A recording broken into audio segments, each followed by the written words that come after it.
అండి. మీరంతా ఎలా ఉన్నారు? నేను చాలా బాగున్నానండి. అత్తయ్య వాళ్ళ ఇంటికైతే వెళ్ళానమాట. అత్తయ్య గారు కొద్దిగా పులిహోర తినాలనిపిస్తుందంటే పులిహోర అయితే చేసేస్తున్నానండి. రైస్ అయితే వండేసాను.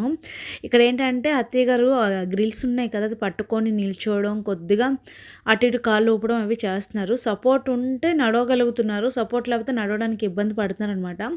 అంటే మేము 15 రోజులు ఇక్కడికొచ్చాక తిరుమల నుంచి తీసుకొచ్చాక ట్రీట్మెంట్ అయితే ఇప్పించాము.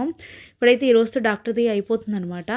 అందుకు డాక్టర్‌తో మాట్లాడి ఇవన్నీ చేద్దామని చెప్పేసి నేను మా ఫ్రెండ్ అయితే వెళ్ళామండి. వెళ్ళి అక్కడ వంట అంటే మా మావయ్య గారు బెండకాయ ఫ్రై అయితే చేసి ఉంచారు. దొండకాయ సారీ.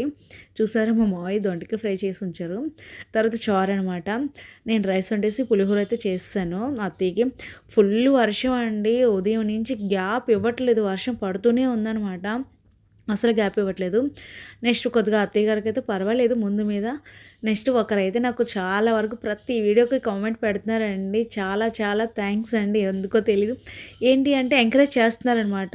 ప్రతి ఒక్కరు ఇలాగే నన్ను ఎంకరేజ్ చేయాలని మనస్ఫూర్తిగా కోరుకుంటున్నానండి. నిజంగా చాలామంది వీడియోస్ చూస్తున్నారు కానీ సబ్స్క్రైబ్ చేసుకోవట్లేదు. ప్లీజ్ సబ్స్క్రైబ్ చేసుకోండి. థ్యాంక్ యూ ఫర్ వాచింగ్ అండి. వీడియో నచ్చితే లైక్ చేయండి, షేర్ చేయండి.